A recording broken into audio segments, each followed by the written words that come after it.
I was told I had no future. Now I'm one of the richest people in the country. My name is Jordan Reyes, and I was the kid everyone gave up on, the kind they whisper about during parent-teacher meetings. Lazy, disrespectful, won't amount to anything. I heard it all sometimes behind my back, sometimes right to my face. Trust me, you'll regret skipping this story. So before you sit back and listen, take a moment to like the video and subscribe to Ethan's Way. Now get in the mood to listen to this story because it might be the ultimate sweet revenge. The exact moment my life started spiraling wasn't a dramatic crash or some cinematic explosion. It was quieter than that. I was 16, sitting in the back row of my high school math class, staring at a test paper with so many red marks it looked like someone bled on it. Mr. Harmon didn't even bother handing it to me gently. He dropped it on my desk like trash. You really don't care, do you, Jordan? The class laughed. I shrugged. What was I supposed to say, that I studied all night but still couldn't remember the formulas, that numbers blurred in my head like static? You're not going anywhere in life, he muttered mostly to himself, but loud enough that the kids around me heard. And that was it. Not even a warning, not an effort to reach me, just a sentence that buried itself in my spine. Later that night, my dad didn't help. He stood in the kitchen doorway, arms folded, staring at my latest report card. Your cousin Brandon got a scholarship, he said. You'll be lucky if you're not working a fryer by next year. He wasn't angry, he was disappointed, and I think that hurt more. It's funny people think the most painful moments in life are the loud ones, but for me, the worst pain was always in silence. The kind where no one even bothers to argue with you anymore. They just give up. So I gave up too. By 17, I dropped out. Not because I wanted to, but because I didn't see the point of staying somewhere I was never welcome. I worked odd jobs, first as a dishwasher, then delivering food on a beat-up bicycle with one working brake. At night, I'd stare at the ceiling in my small, overheated apartment and wonder if this was it, if this was my life. I didn't drink, didn't smoke, didn't get in trouble, but I felt broken anyway. There was one thing, though, that kept me from sinking completely. My notebook, just a cheap spiral one, but inside it, pages and pages of ideas, app concepts, business models, rough sketches of tools people might use, especially the kind of people no one built for. Like me. I didn't tell anyone about it, not my boss, not my father, not even the few people I still called friends, except for Claire. Claire had been in my life since 3rd grade. We'd sit next to each other on the bus trading drawings, giggling at our teachers building forts in the woods behind her house. By the time we were 20, she was working at a nonprofit trying to make the world better, one kid at a time. She had hope, the kind I had long forgotten. One day, after another failed shift as a warehouse temp, I stopped by her place. I was sweaty, tired, and fed up. She poured me iced tea and asked, "When's the last time you worked on one of your ideas?" I lied and said I didn't do that anymore. She didn't push. Instead, she got up, walked into her bedroom, and came back holding a beat-up laptop. "Take it," she said. "You've got something in you, Jordan. You just don't know it yet." That night, I wrote until sunrise. I didn't know what I was building, didn't even know how to code properly, but I started Googling tutorials, copying snippets, testing, breaking, trying again. I wasn't chasing success. I was chasing proof that I wasn't what they said I was. I'll never forget what it felt like to write my first line of functioning code. It wasn't perfect, it didn't change the world, but in that moment, I realized something powerful. Maybe they were wrong about me. The thing about falling is if there's no one there to catch you, you either learn how to land or you shatter. And I shattered, quietly, bit by bit. After dropping out, I tried to pretend I was okay. I told people I was just figuring things out or working while I explored options. But the truth was I had nothing, no plan, no structure, no backup, just a part-time job at a car wash, calloused hands, and a mind constantly drifting into what-ifs. The worst part, no one expected anything from me, which meant no one cared when I failed. My dad didn't call. He'd already said his piece. You made your bed, now lie in it. My older brother, too busy being perfect, corporate job, big smile, suits tailored just right. Every time we crossed paths, he looked at me like I was a smudge on the family photo. "You know they have GED programs," he said once, tossing it out like a lifeline I was too proud to grab. I wasn't proud, I was drowning. But drowning quietly is a skill, especially when no one's looking. I bounced between jobs like loose change. One month I was mopping office floors at midnight. Next month I was flipping burgers for kids who left bigger tips for the drive-through speaker than they did in person. I worked hard, always showed up on time, didn't complain, but I was invisible. The kind of person people handed receipts to without looking in the eye. There were nights when I'd sit in the back alley behind a 24-hour diner, eating leftover toast I couldn't afford to waste watching the world blur past. I wasn't suicidal, but I wasn't exactly alive either, just existing. And that's a special kind of hell, not fiery, not loud, just cold. Numb. But through all of that, I kept one thing close to the notebook. I filled page after page with ideas. Most were garbage, some were impossible, but every once in a while something stuck. An idea for a calendar app that worked better for hourly workers, a platform for freelancers who didn't want to deal with bloated dashboards, an anonymous venting app for people like me who had no outlet but still needed to scream. No one knew about these pages, not even Claire, not yet, because part of me still believed they'd laugh, just like everyone else had. It wasn't until I got fired again that everything cracked. I was working at a furniture warehouse loading trucks and cleaning floors. One day, a manager accused me of stealing hours because I clocked in 5 minutes early to help unload a truck. I tried to explain. Didn't matter. "You're replaceable," he said flatly. "We don't need thinkers. We need lifters." That night I walked home instead of taking the bus. Felt like I deserved the blistered feet. Punishment for daring to think I could be more. When I finally got to my room, I pulled the notebook out. For once, I didn't open it, just stared at the cover, wondering if I was delusional. That's when Claire called. She could always sense when something was off. Didn't ask too many questions, just said, "Come over." I made dinner. The food was warm. The lights were soft. She didn't treat me like a burden. She never did. When I finally told her I'd been working on ideas, sketching apps and features, her eyes didn't narrow. She lit up. "Let me see." I hesitated. She didn't push, but I showed her. Page after page, messy scribbles, arrows, diagrams, app names that made no sense. She flipped through them slowly, then closed the notebook, looked me dead in the eyes and said, "Jordan, this could be something." The next day, she brought me an old laptop. It was slow scratched, missing the R key, but it worked. That night, I sat in the small closet I called a room, hunched over that busted machine, trying to install free coding software. I didn't know what I was doing, not really, but Google was my teacher. Forms became my friends, and when I finally got a simple layout to display on screen, just a button that changed color when clicked, I felt something I hadn't felt in years: control. I started renting out a dusty garage behind a Vietnamese takeout place, $50 a week, no insulation, but it was mine. I cleaned it out, set up a folding table, plugged in a $10 fan, and turned that sweatbox into my command center. During the day, I did deliveries. At night, I coded. Claire dropped off food sometimes, gave feedback, encouragement, never pity. And slowly something began to grow. Not just the app. Me. For the first time in years, I wasn't just surviving. I was building.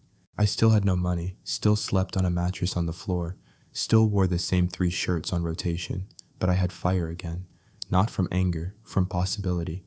Because even if no one was there to catch me, I had figured out how to land. And now I was getting ready to launch. They say everyone needs just one person to believe in them. Just one. Not a crowd, not a fan base, just a single voice reminding you that you matter, that you're not crazy, that you're not invisible. For me, that voice was Claire. And she didn't just believe in me. She reminded me to believe in myself. I met Claire when we were both 9 years old. She moved in next door with her mother, who wore bold lipstick and sold handmade jewelry on the weekends. Claire had this kind of quiet energy, like she noticed everything but never needed to be the center of it. We'd sit under the rusted slide behind our apartment building and make up stories about who we'd be one day. She always said she'd be a writer. I told her I'd own a business. I didn't know what kind, didn't matter. The way she looked at me when I said it made me believe it was possible. Years passed, people moved on, dreams faded, but Claire never lost that clarity. She didn't chase money, she chased meaning. While I floated between underpaid jobs and worn-down shoes, she was working at a youth outreach nonprofit, barely making ends meet, but changing kids' lives one at a time. We weren't dating, not then. It was more than friendship, but less than romance. It was that rarest kind of connection, safe, honest, no pressure to impress. She didn't care that I was broke. She cared that I was stuck. And more than that, she hated how I let other people decide my worth. "You always shrink yourself," she told me once. We were sitting on the floor of her apartment eating curry out of takeout boxes surrounded by secondhand furniture and books stacked like towers. Every time someone tells you who you are, you just nod and believe them. "When are you gonna fight back?" I didn't know what to say, so I didn't. But that night I couldn't sleep. Her words echoed louder than any insult I'd ever heard. It was Claire who gave me the old laptop that changed everything. It was Claire who stayed up with me while I reloaded lines of broken code over and over. And it was Claire who looked at my mess of app sketches, boxes, and arrows and nonsense abbreviations and said, "This isn't a mess, it's a blueprint." The first app I tried to build was called Pulse. It was supposed to help hourly workers track their shift schedules across multiple jobs, sync them up, alert for overlaps, and even offer budgeting tools. No ads, no bloat, just something useful. I built it in that suffocating little garage behind the takeout place. It smelled like soy sauce and hot oil, and I sweat through my shirt every night. But I was on fire in the best way.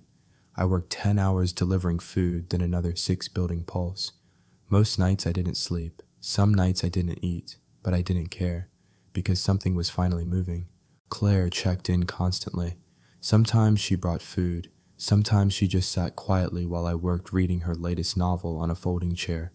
Other times she'd test buttons on the app and say things like, "This part feels clunky," or "Why can't I move this?" or "You should add a little haptic buzz when I confirm a shift." It's satisfying. She had a user's eye and a believer's heart. After 6 months, I launched Pulse on a freelance app store site. I pressed publish at 2:14 a.m. There was no celebration, no party, no ad campaign. Just me staring at the screen, wondering if anyone at all would notice. No one did. For 3 weeks, the download count sat at 9. I knew every one of those names. They were people Claire knew from her outreach program. I tried to stay calm, tried to tell myself it was normal. First launches rarely hit, but it felt like my soul had a leak, and all the belief I'd stored up was dripping out drop by drop. Then came the betrayal. A guy I used to work with at the warehouse, Kyle, had been checking in now and then, curious about my progress. I was naive. I shared too much. Told him what I was building, how I wanted to eventually connect freelancers directly with employers through a clean interface with no middleman fees. 2 months later, I saw an app trending on a popular job site. Same interface, same concept, same slogan, different name, not mine. I confronted him. He laughed. "It's not stealing if you didn't protect it," he said. "Besides, you were never going to make it big anyway." I didn't sleep that night, didn't eat the next day. Claire came over, found me sitting in the garage, eyes blank, laptop closed. I told her everything. She listened, didn't interrupt. When I finished, she knelt beside me and said, "You're not mad because he stole your app. You're mad because some part of you thinks he proved everyone else right. But they weren't, and he didn't. You have something Kyle doesn't. You build, he copies. That's the difference. That's the edge." She stayed until sunrise. Then she handed me a fresh notebook, blank pages, clean slate. "I'll believe in you," she said, "until you can believe in yourself again." That was the moment I knew Claire wasn't just a friend. She was the reason I hadn't disappeared. The fire had dimmed, but she sparked it again. And this time, I wouldn't let anyone steal it. Not again. I didn't start from scratch. I started from burned. The betrayal still stung, but the shame, that cut deeper. Not just because someone stole my idea, but because I let them. Because some part of me still needed outside validation. Still wanted someone to say, "Yeah, Jordan, this is good." After Kyle stole my concept, I told myself I was done. Done with the tech world. Done with trying to rise above my station. But the truth, I couldn't walk away. Because despite everything, despite my history of failure, the empty bank account, the humiliation, I still believed in the work. And now, I was ready to build in silence. No applause, no promises, no audience. Just me, that garage, and a chip on my shoulder, big enough to crush the doubt. Claire's new notebook sat next to me like a lifeline. I didn't rush into filling it. I waited. I gave myself time to relearn the bitter lesson trust is earned, and sometimes it's earned in solitude. I reworked my entire system. Instead of building something broad, I went deep. Forget trying to help everyone. I focused on one user me. I thought about every job I ever worked, the dishwashing shifts with unclear hours, the warehouse chaos where I couldn't track my weekly pay, the mental drain of juggling 3 part-time gigs with zero predictability. What I needed back then wasn't another job board. I needed a control center, a simple platform that showed what I made, where my money was going, when I'd be free, and how I could plan ahead. I called it Nexus, not a marketplace, not a flashy network, just a streamlined dashboard, clean, lightweight, designed for people who never had the privilege of options. I didn't even care if it sold. I just wanted it to exist. I started coding from scratch, and this time I didn't tell a soul, not even Claire, for the first 3 weeks. That garage became my world. Daylight through cracks in the metal roof, the hum of power lines, the hiss of oil fryers from the takeout place next door. I timed myself 10 hours deliveries, 6 hours coding, 3 hours sleep, 5 hours debugging and watching online tutorials. My fingers hurt, my eyes burned, my chest tightened from sitting too long in the same busted plastic chair. But I didn't care, because every button I built, every page I styled, every function that finally worked felt like bricks in the house of my comeback. 3 weeks in, I showed Claire a prototype, just the basics, no frills, basic user login, dashboard with earnings timeline, expense tracker. She tested it silently for 20 minutes, then turned to me and said, "This is the first time it feels like you made something just for you." And she was right. What followed were 3 of the most intense months of my life. I learned about back-end frameworks, cloud sync data security, and user flow. I read for hours on user accessibility, minimalist UI design, and how color affects attention span. I A/B tested icons, spent 3 days debating between 2 font families, lost sleep over whether to use green or blue for the confirm button. And it wasn't perfectionism, it was respect for the user, for the people like me who were always handed clunky, bloated systems designed by people who never had to clock in. Nexus wasn't going to look revolutionary, but it was going to feel like oxygen, and that was the point. When I finally pushed the app live to a closed beta group, 30 users, mostly hourly workers Claire recruited through her nonprofit, I didn't expect fireworks, but what I got was silence. The kind of silence where people use your product without needing to ask questions, and then the messages started coming in. This helps me know when to say no to shifts. I actually feel in control of my week now. You have no idea how much stress this saves me. I read every single word like it was scripture. Claire cried the day we hit 1,000 users. I didn't, not because I wasn't moved, but because something else was forming inside me. Conviction.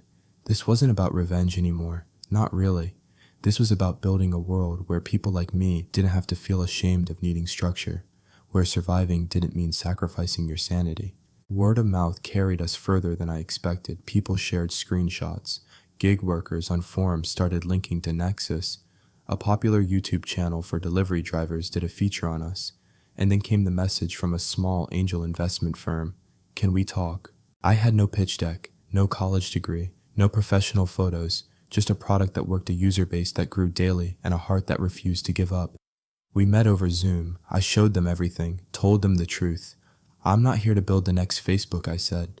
I'm here to build something that helps people who are tired of being treated like they don't matter. They offered $50,000 for 15% equity.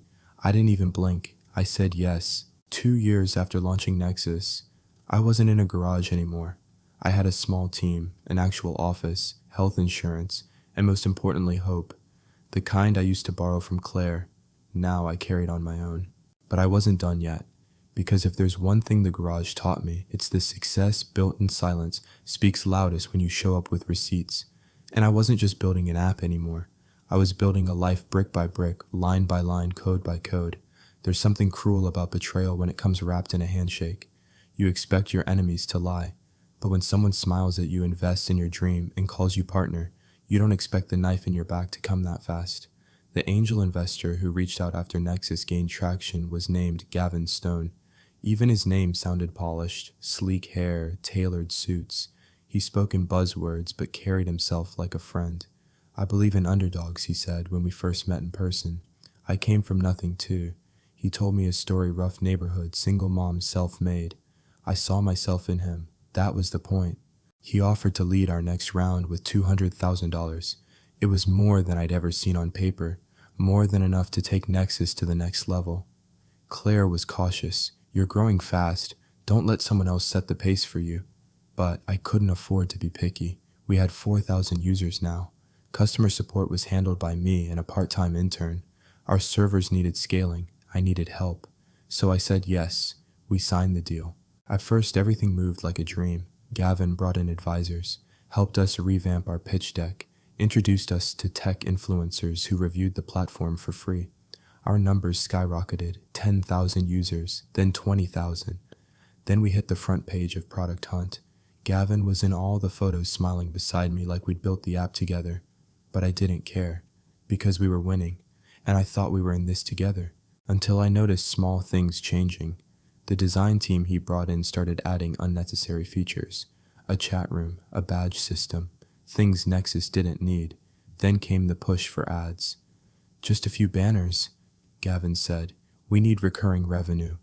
I argued back Nexus was supposed to be clean, ad-free, built for the people who couldn't stand cluttered tools. But he insisted, don't be romantic, Jordan. Be smart. This is how you scale. I wanted to believe he had a vision, that this was the cost of growth. But deep down, something itched. Claire saw it too. He's shifting your product into his vision, she warned. Not yours. I shrugged it off, told myself that compromise was part of leadership. I should have listened. The real blow came 6 weeks later. One of my freelance engineers, Lisa, messaged me late at night. Hey, she wrote, found something odd in the codebase. Attached was a link to a new app. Same dashboard layout, same user flow, same financial tracking logic, different name, different brand. I blinked, and then I saw the founder's photo. Gavin. He had taken everything, the code, the structure, even some of our beta testers, branded it as something new, marketed it as his passion project for workers. He used my story word for word in an interview, told them he knew the struggle of working 3 jobs, that he built this from his own garage. I felt sick. I called him. He didn't answer. I emailed. No response. I finally confronted him at a public event. He was attending some panel about startup disruption.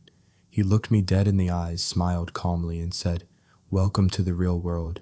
That was it. No apology, no shame. Just a man who'd done this before. And probably would again. I thought about suing. Claire encouraged me to explore legal options.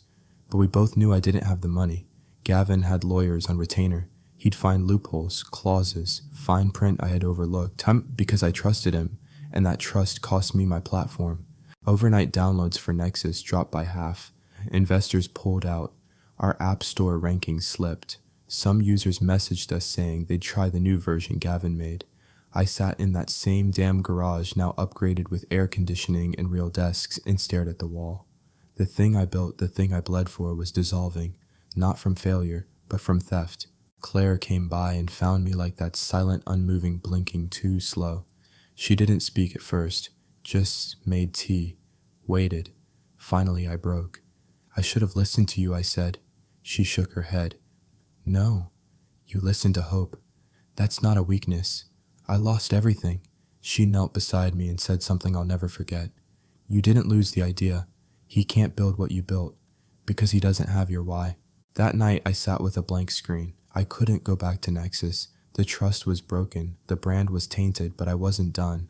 I wasn't finished, because if Gavin could clone my work and rise, then I could bury him with something he couldn't fake: authenticity. I opened a new file. New name, new structure, same soul. But this time, I built quietly. No investors, no advisors, no shortcuts. Just me and the people I trusted. Claire helped test again. Lisa came on board full-time. We called it Shift Core, and it would do more than track hours. It would empower workers to unionize, report wage theft anonymously, and track emotional fatigue. It wasn't just a tool, it was a movement. Gavin never saw it coming, but he would, soon. Shift Core wasn't born in revenge. It was born in defiance, not just against Gavin or the vultures that circled startups like mine, but against every system that treats workers like cogs, against every job that breaks people down and calls it grit, against every app that takes more than it gives. I wasn't building software anymore. I was building something personal, and this time I didn't want it to feel like mine alone. I wanted every user to feel like they helped shape it. because this wasn't about me, not anymore. I launched ShiftCore on a shoestring, no investors, no PR campaign, just a clean site, a minimalist design, and one promise on the homepage, built by people who've worked 3 jobs. For people who work 3 jobs, Claire helped with the writing, Lisa built a smart backend that could scale, and the first 50 users, they came from a single Reddit post I made at 3 a.m. I told them the truth, I'd been betrayed, but I still believed in workers, and if they gave me a chance, I'd prove it. It started slowly, a few downloads, a handful of bug reports, some compliments on the clean UI. But within a week, I noticed something different. People weren't just using ShiftCore. They were talking about it. They were suggesting features. They were sharing it in Discord servers for rideshare drivers and freelancers. They were posting screenshots on Twitter with captions like, "This is what we needed." Finally, a tool made by one of us. No ads, no BS, just clean functional help. By month 2, we had 5,000 users. Not massive, but active, engaged. People who actually used the platform, daily tracking shifts, logging stress levels, sending anonymous tips to their employers about unpaid wages. We had built a space that gave workers voice, and the impact was immediate. I started getting messages from people saying things like, "I finally figured out my burnout patterns. Use this to confront my boss about illegal overtime." This helped me realize I was being underpaid for months. Claire printed one of the messages and pinned it to the garage wall. It said, "This app changed my life." That's when I knew we had something real. One day, I got a call from a reporter at a digital labor rights magazine. They'd heard about ShiftCore through a user who used our platform to sue their employer for withheld pay. The reporter wanted to do a piece. I was nervous. I'd been burned before. Publicity brought snakes like Gavin to the table. But I said yes. And when the article came out titled "The App That's Empowering Invisible Workers," it exploded. The next morning, our servers crashed from the spike. Claire was cheering. Lisa was fixing back-end fires with one hand and slamming coffee with the other. It was chaos. Beautiful, terrifying chaos. Within a week, we hit 50,000 users. Freelancer unions reached out. Advocacy groups started offering to fund expansions. A major labor podcast asked me to come on and talk about the vision. I remember sitting in that studio staring at the microphone and thinking, this time I'm not afraid. I told the truth about being overlooked, about Gavin, about building something for people who were always told they had no future. When the episode dropped, our user base doubled again. Claire looked at me one night and said, "You know you're changing the system, right?" I laughed, shook my head. "No, I'm just finally building something I don't have to defend." That was the difference.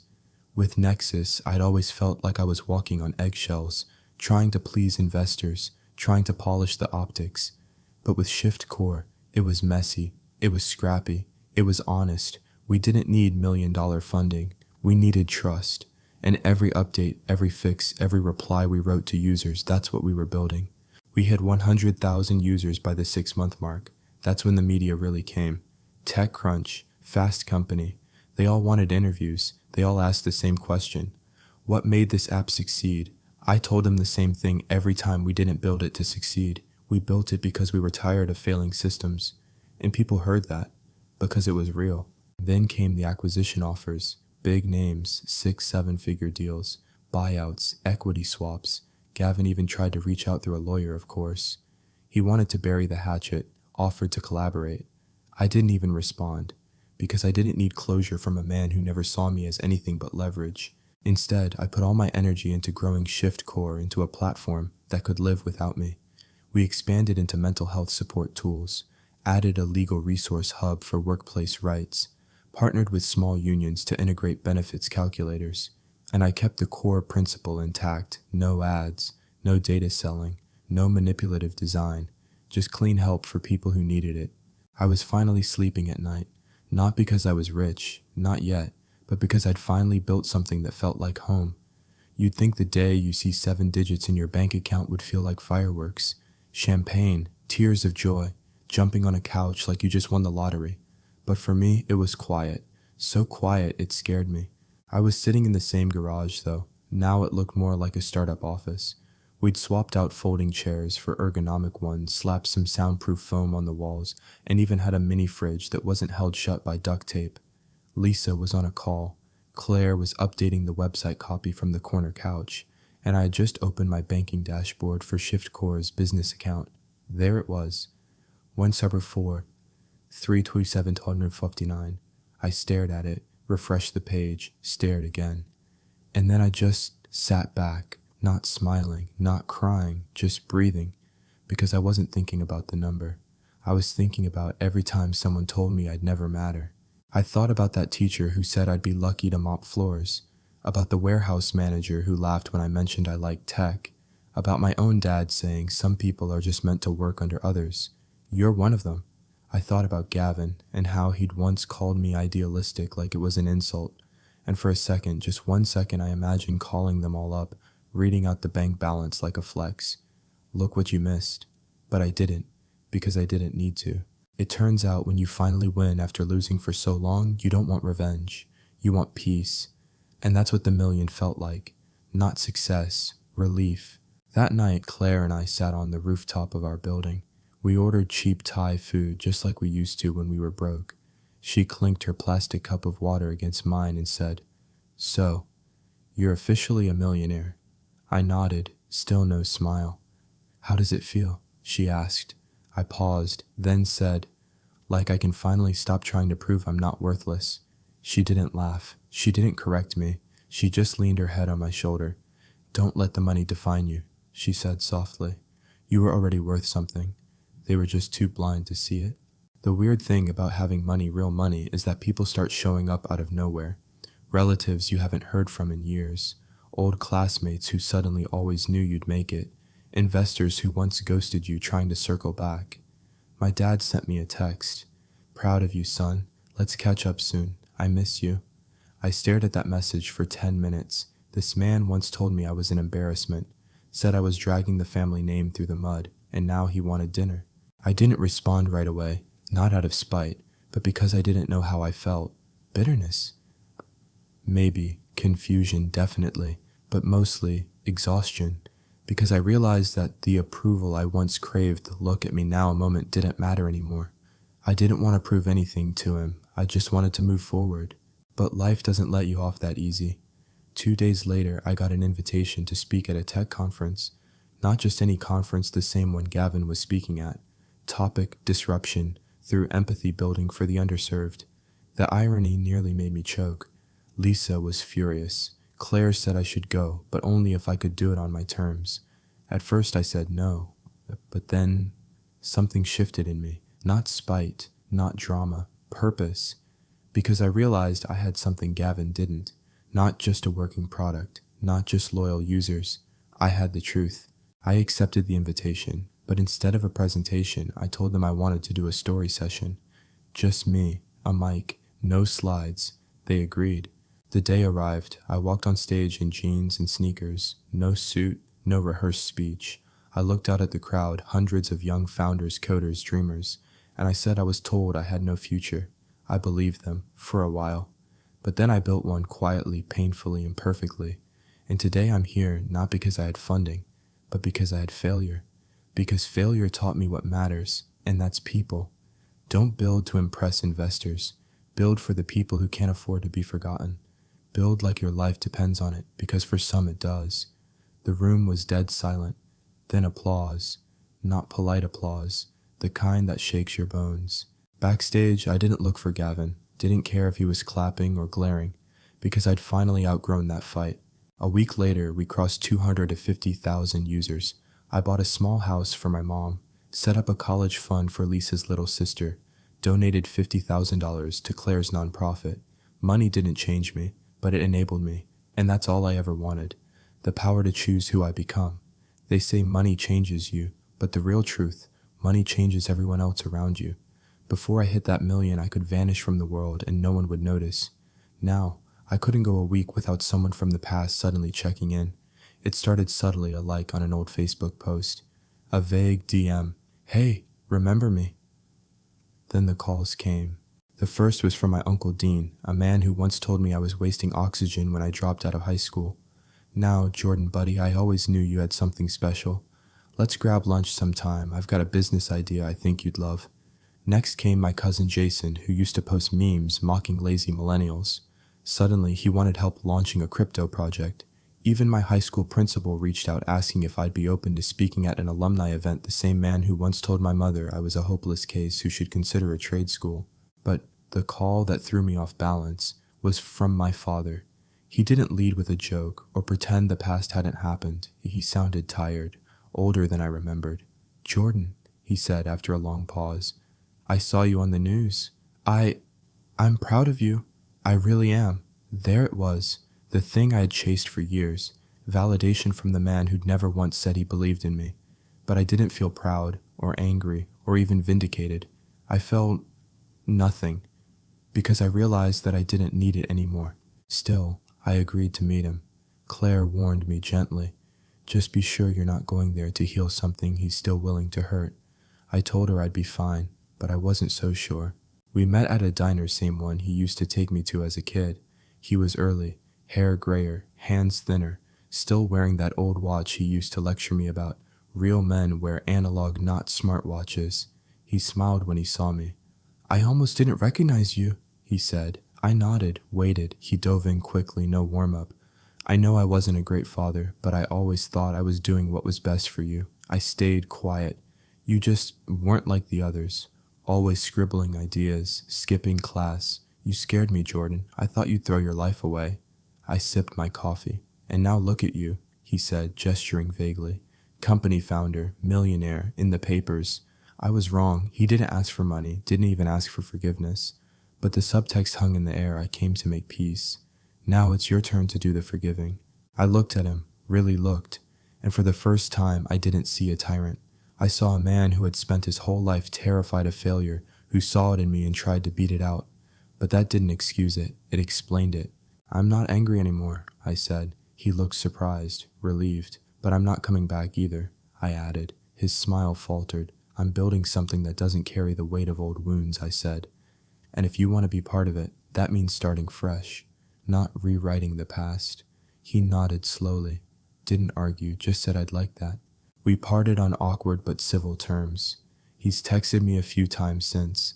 I reply occasionally, but I keep the distance.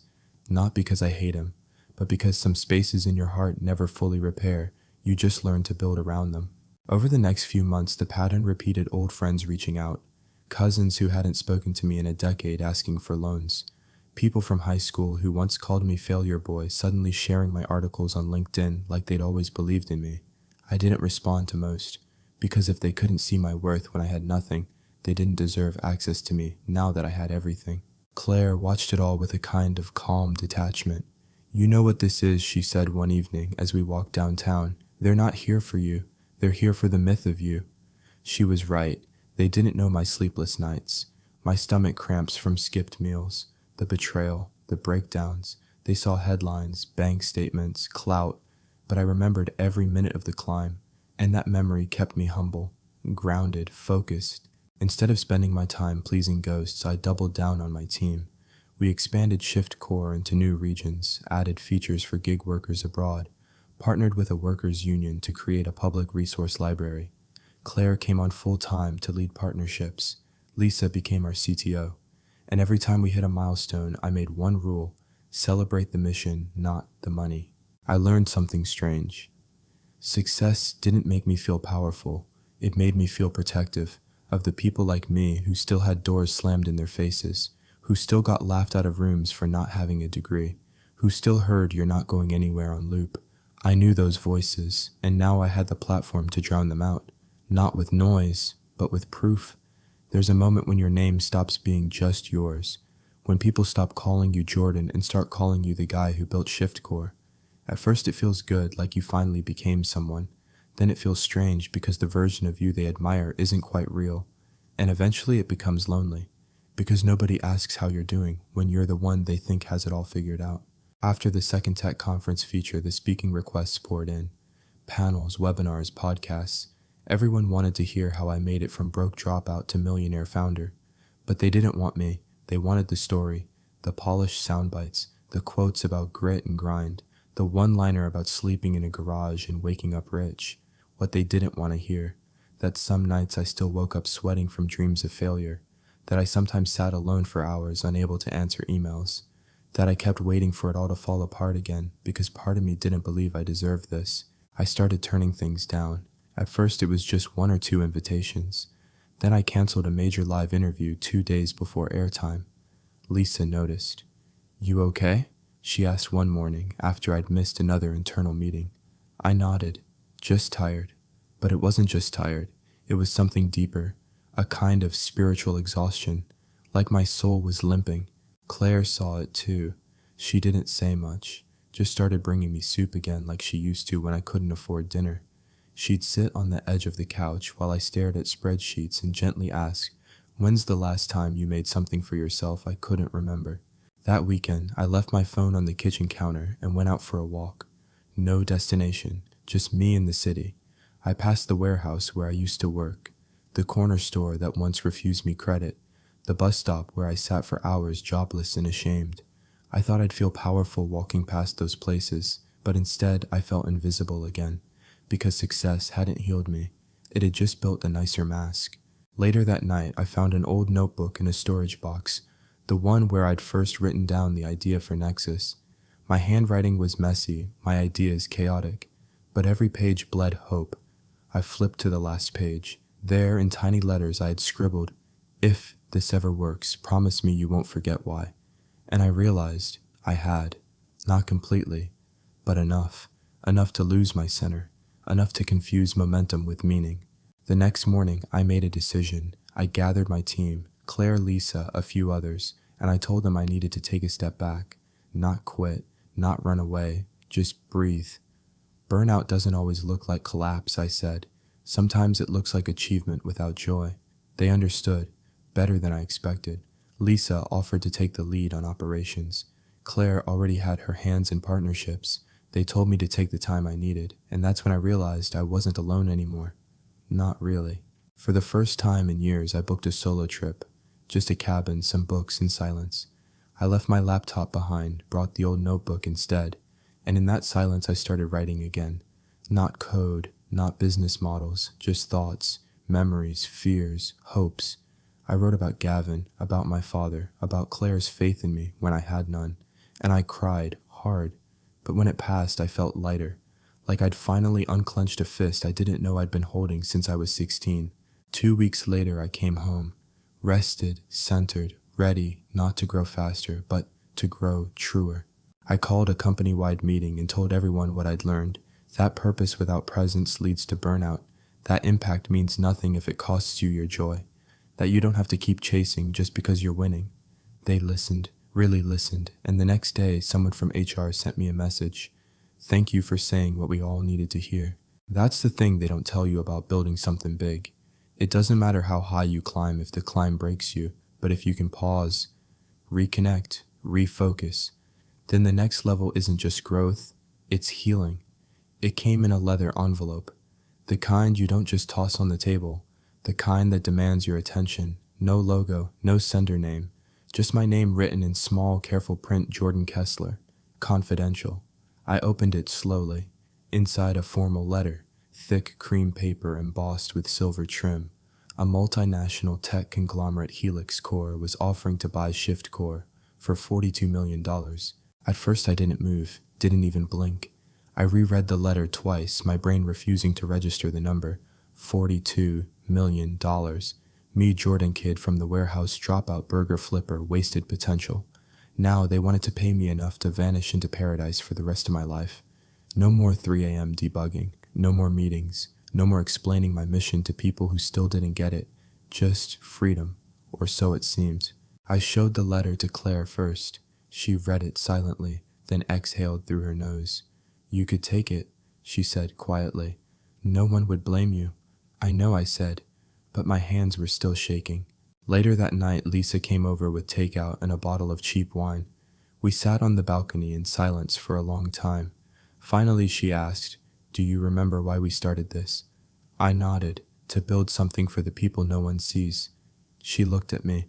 "Do you think Helix Core sees them?" That question sat with me for days. I researched Helix Core, read their policies, their track record. Turns out they had a history of acquisitions, followed by layoffs, feature cuts, data monetization, the usual streamlining excuses. Shift Core wouldn't be an app anymore. It would be a product, a profit engine, stripped of soul. But $42 million, it echoed like thunder. I could pay off my mom's debts, buy Claire the art studio she always dreamed of, set up scholarships, invest in 10 new ideas. I could finally stop hustling. No more late nights, no more fighting algorithms, no more proving myself. I could rest. For the first time in my life, really rest. But would I be able to sleep? That's what I kept asking myself. I brought the dilemma to the team. I laid it out plainly. They're offering to buy us, full rights. We walk away rich. The room was quiet. Then a voice from the back, one of our youngest devs, said, "But if they gut it, what happens to the people who use us every day?" I didn't answer, because I already knew they'd be left behind again. 2 days later, I met with Helix Core's reps. Sleek suits, perfect teeth, the kind of people who smelled like new leather and polished success.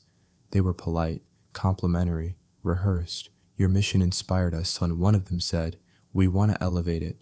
Then came the pitch, a merger, full acquisition. They'd keep the name Shift Core, but all decisions would be made by their board. Of course, because they didn't want the mission, they wanted the market share. At the end of the meeting, I asked one question. Can you guarantee that no user data will be monetized ever? They hesitated, smiled. Well, it depends on strategic direction. I stood up, meeting over. I walked home alone. Rain was falling soft, steady. And instead of feeling defeated, I felt alive, because I realized that every person who ever called me worthless, every manager who said I'd never matter, every voice that told me to give up, they were wrong. I was never the failure. The system was, and now I wasn't going to sell to it. I was going to outlast it. I released a blog post that week. It went viral. They offered me $42 million. I said no, because this isn't about money. It's about never again trading purpose for a paycheck. The post got millions of reads. Messages poured in. Workers, activists, students, burnt-out corporate vets. They all said the same thing. Thank you. Shift Core exploded after that. Not just in users, though, that happened too, but in trust. We became a symbol, not just of software, but of resistance, of what happens when someone like me doesn't sell out. And me, I finally felt something money could never buy peace. Not because I was rich, but because I'd finally chosen myself. I never expected to see Gavin again, not in real life, not outside the flickers of old nightmares, and definitely not walking through the lobby of my own office building.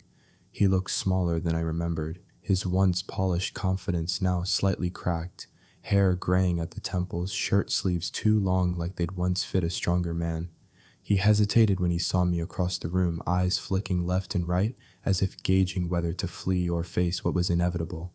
I stood, he approached, and for the first time in years, we were eye to eye. "Jordan," he said softly, voice raspier than I remembered.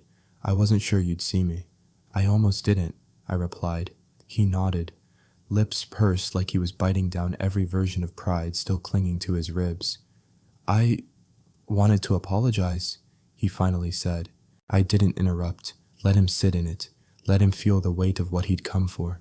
Not an apology, but relief. The kind people seek not to heal what they broke, but to silence their own guilt. "I saw what you built," he continued. "Shift Core is... it's brilliant." He paused, almost waiting for praise back. None came. I read the article about the $42 million offer. Brave move.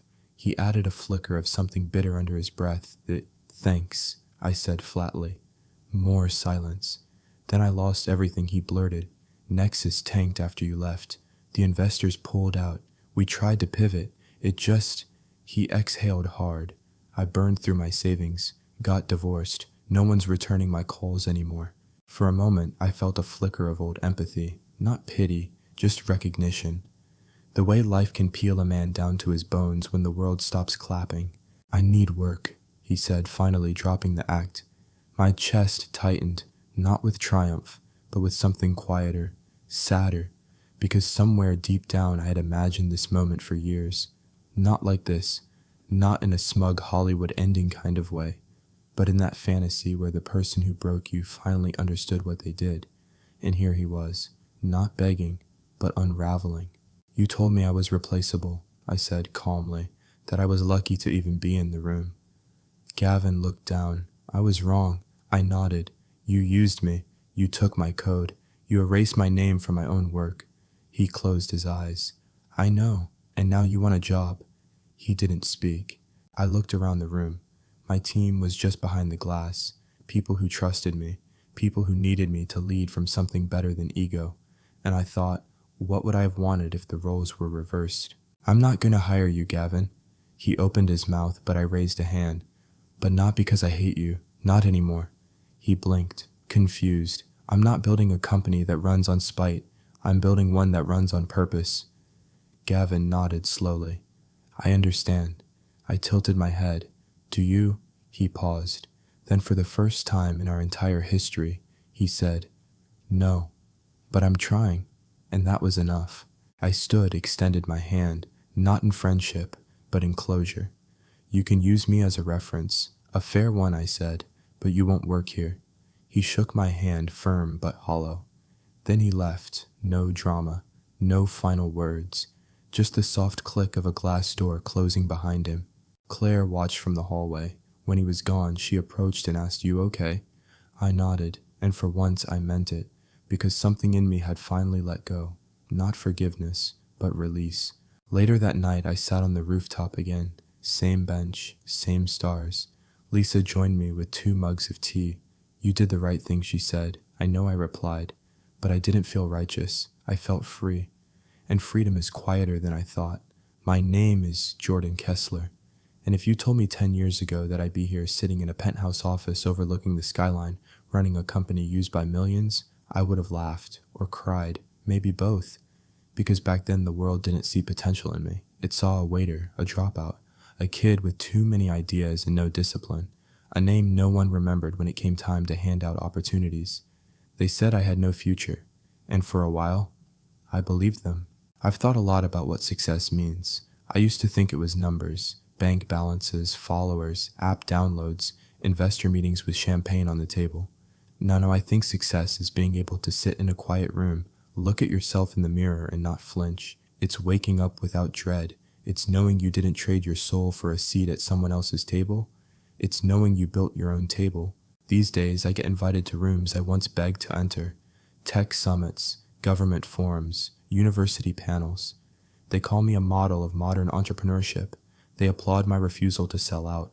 They praise my resilience, but they don't see the version of me that still wakes up at 3 a.m., hearing the echoes of old failures. They don't see the boy who spent nights staring at the ceiling, wondering if he was broken or just born into the wrong mold. Sometimes I scroll through old photos. I see the Jordan who worked in warehouses with bruised palms, who coded by candlelight during power outages, who wrote pitches to investors while eating cold ramen on a milk crate. That kid, he never thought he'd be rich. He just wanted to matter. And now I do. But not because I made millions, because I made something honest, because I took all the cruelty I was handed and turned it into a blueprint for others to climb out. There's an old notebook I keep on my desk, torn edges, faded ink. Inside are the scribbled fragments of the life I was trying to build. One sentence near the back hits me every time I read it. If this ever works, please don't become them. And I think about that a lot. Because when you get money, power, attention, it's easy to forget. It's easy to become the person who once shut you out. But I've really tried not to. That's why I didn't take the Helix Core deal. That's why Shift Core still belongs to us. That's why every new hire, every line of code, every community we support is a reminder that we didn't climb just to forget where we came from. We climbed to pull others up. A few months ago, I got an email from a college kid. His name was Darren. He said he was about to drop out, that his family told him he was a disappointment, that he couldn't find a job, that no one believed in his idea. He wrote, I saw your story. It gave me permission to keep trying. For the first time, I thought maybe I'm not crazy. Maybe I'm just early. I read that email 10 times, then I called him. We talked for 2 hours, not about business, about life, about failure, about getting back up one more time than you fall. That's what this has become for me, not a tech empire, a proof of possibility for everyone who was ever underestimated, dismissed, laughed at, humiliated, because the system doesn't fail them, it ignores them. And I'm here to say, we see you. You know, a few weeks ago, I ran into one of my high school teachers, Mr. Lamont, the one who once said, you're not college material, Jordan. You should aim lower. He was shocked to see me, tried to spin it, said he always knew I was special. I didn't argue, I just smiled and walked away. Because I'm not here for revenge, I'm here for impact, and nothing shakes a man like realizing the kid he wrote off now owns half the skyline. I still visit my old neighborhood sometimes, drive past the warehouse, the diner, the rusted out bus stop where I used to sketch app ideas on napkins. Every corner holds a memory, every scar has a story. But now, it feels different, not bitter, just complete. Claire's with me through all of it. She jokes sometimes, you're the same guy, just with better shoes and worse sleep. She's right. Success didn't make me someone new. It just allowed me to become who I was always meant to be without fear. So here I am, Jordan Kessler, once the invisible one, now the founder, the builder, the mentor, the voice, not because I'm a genius, but because I didn't quit when it would have been easier to disappear. And if you're listening right now, especially if you're in the thick of it, in that chapter where no one sees you, no one believes in you, keep going, not for them, for you. Because the world doesn't need more polished success stories. It needs more raw, messy, real ones, like yours. If this story hit home, leave a comment below. Tell me what you're fighting for, what they said you couldn't be, because your voice matters here. And if you want more stories like this, subscribe to Ethan's Way, because next time it could be your name they remember.